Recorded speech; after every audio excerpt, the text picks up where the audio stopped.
Hey Book Dragons, welcome back to my channel. Today we are talking about The Bear and the Nightingale. Let's go.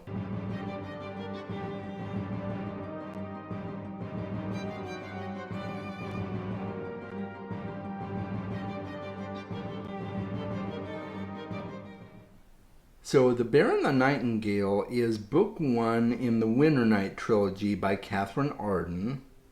And I've been hearing so many good things about this book for the longest time, and I figured this was the perfect time of year to pick it up and give it a go, and I'm so glad I did. I am hopeful that I can get back to the trilogy and finish it out very soon. I don't know how soon that'll be because I've got a lot of reading plans coming up, but I am going to try my best to get back to it as soon as possible. I did a buddy read for this book with Danielle from Bookara and Ashley from Read Now, Sleep Later and Brandy Noel. So I will leave links to where you can find them in the description below. And make sure you check them out and see what they're all about. And if you enjoy their content, please subscribe to them. I'm so glad that I got the opportunity to buddy read this with them. And hopefully maybe we'll get a live stream out there for it at some point so we can actually talk to each other and discuss it a little bit. But we'll go ahead and get right to the review. The Bear and the Nightingale is set in medieval Russia, and it is based heavily around Russian folklore. I'll talk a little bit more about the folklore elements in a few minutes, but it's just amazing how the story is wrapped around the myths and folklore of Russia. And typical of a Russian setting, most of it takes place in the dead of winter, in the frozen forests of Russia, and it's just such an amazing setting. What I loved about this book was it was not this massive sprawling world that's been set up. It's a very self-contained world, a very small world, but that really worked for this tale. It would not have worked if it was just this larger, epic, globe-trotting adventure type of thing. It worked best because it stuck to the roots and to the homeland of Russia. So just a phenomenal setting.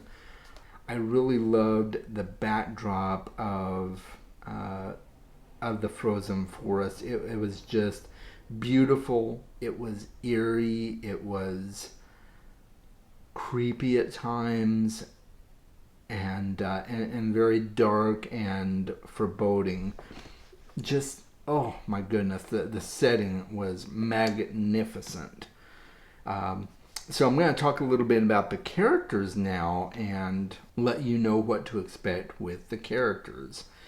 The book starts off with Pyotr Vladimirovich, who is a boyar. He is a local lord that is subservient to the crown, to the Russian king Ivan I, and also a step down from Ivan I to Ivan II as well. So Pyotr has a direct communication more so with Ivan II, and they pay tributes to the king, and yet the kingdom of Russia also pays tributes to the Khans at this point. So one of the very minor plots in the story is figuring out a way to get rid of the heathen overlords and become a pure Christian Russia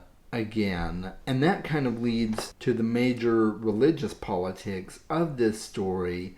You got three major groups. You got the heathen Khans, you got the Orthodox Christian faith of Russia, and then you've also got the animistic folk religions of ancient Russia. And so that backdrop leads you into this family, of which Pyotr Vladimirovich is the head. And he comes home one night and he's informed by his wife that she is pregnant with another child. And, she's getting up in years, and it's entirely possible that if she were to give birth again, that it would be the death of her. But she's determined to give birth to this child.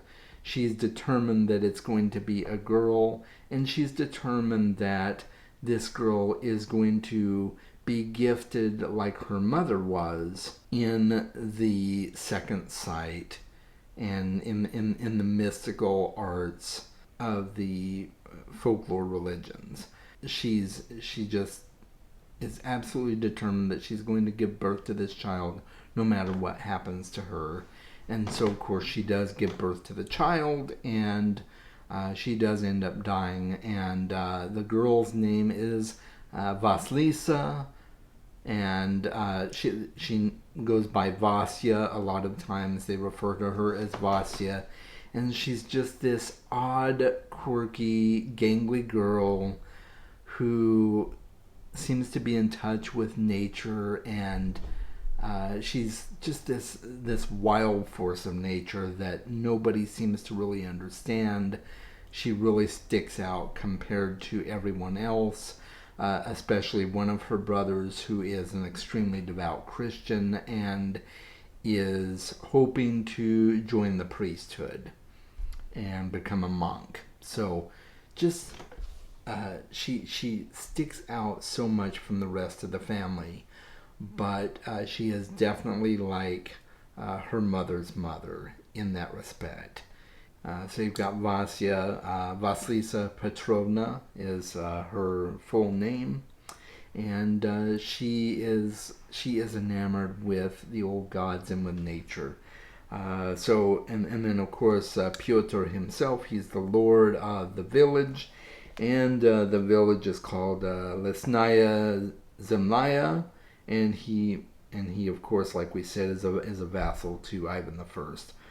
Then we've got Dunya, who is the grandmother, and oh man, I tell you what, I love Dunya. She is one of my favorite characters in the story. She's just this sweet old lady that kind of sticks to the old ways, but also kind of straddles the fence, trying to be a little bit more Christian so that she can keep the peace. But she still serves the household gods, and tries to keep the peace with them as well. And then you got the more folklorish elements of this story. The two main folklore elements that we find in the story are Morosko, who is the Frost King, and in this story he is the good fairy. Even though he's labeled as a dark fairy or a demon, he ends up being the good guy in this story, and he is also known as Death in this story because he is the one who takes people when they are ready to leave this world and go to the next. And then you got his brother, who is Medved, often appears as a bear, just this ginormous bear, and he is also Lord of the Undead, and he can make people undead. Just a really cool magic systems there. Morosko encounters Pyotr Vladimirovich when he's visiting in Moscow, and he gives a blue gem on this necklace to Pyotr, and he instructs Piotr to give it to his daughter Vasilisa.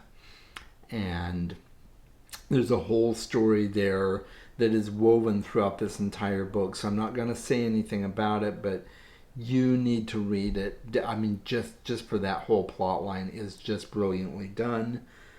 But Medved, the evil brother, has been not banished really, but kind of imprisoned. His powers have been intentionally weakened by Morosco to keep him from just completely destroying the villages and wreaking havoc and taking over this little pocket of the world, so to speak, and taking over the forest and all that it contains.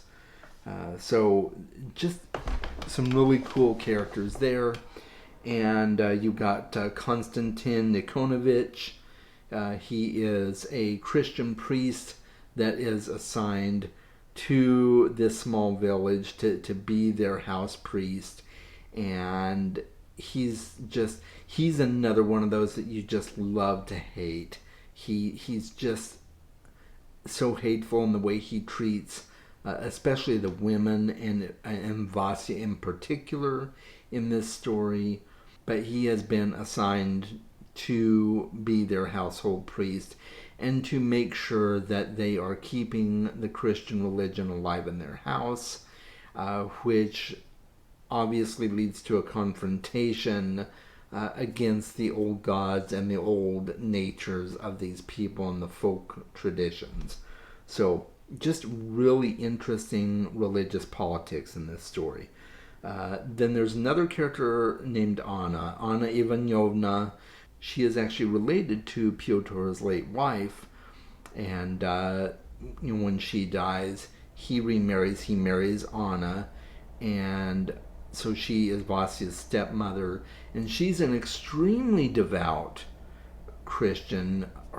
She had always hoped to go to a convent, but didn't end up going to a convent because she marries Pyotr and is forced to come to this wasteland in her mind. And she just continually prays and is always trying to be super devout because she's actually afraid, because she can see the spirits as well. She can see the household demons, like the Domovoi and the Vodyanoi, which is the water spirit, and all these different elements of Russian folklore play so beautifully into this story. So I've given you a lot of an overview of these characters, but I haven't even scratched the surface with how brilliantly these characters are written. I really think if you are a character-driven reader, you will love this. The plot is really fascinating because you've essentially got the religions of the folk people and the Christian religion warring against each other, and the Christian priest is trying to exorcise all the demons out of the household. And so the powers of the forest are waning, and as the powers of the forest wane, the power of Medved becomes stronger, and eventually, if they don't do something, he will take over and rule and destroy. And oh my goodness, it is just a fascinating plot. One thing that I thought was really cool in this story was the Upir. Now these are vampire-like creatures who do infect some of the dead and start bringing other vampires to the fore in this village, who start running around and just killing. And that was really freaky. I did not expect it in this story. So look out for that. It's really cool the way they are written, and I think you'll really get a lot out of that. but I highly recommend this book to you guys. It is one of my favorite reads of the year. Easily one of my favorite reads of the year. And I can't wait to read the other books. So let me know what you think in the comments. Have you read this book? What were your thoughts? As I've started doing, I will leave a pinned comment in the comments below that you can put spoilers in, so you can reply to that and do all the spoilers you want. Just keep the spoilers out of the main comments, and I think that's probably the best way to do it. And then, if you have not read this book, what are your thoughts? Do you think you'll pick it up now? Have you heard enough that I've convinced you to read The Bear and the Nightingale? I certainly hope so. It is a fantastic read. It is definitely adult fantasy. It is not YA by any means. There may be some elements that you think are YA when you start to read it, but overall it is clearly an adult fantasy, and it is just absolutely fantastic. I couldn't be more pleased with my experience reading it. So I think that's it, guys. Make sure that you are reading more books, including The Bear and the Nightingale. Please pick it up, and I will talk to you later. Take care. Bye.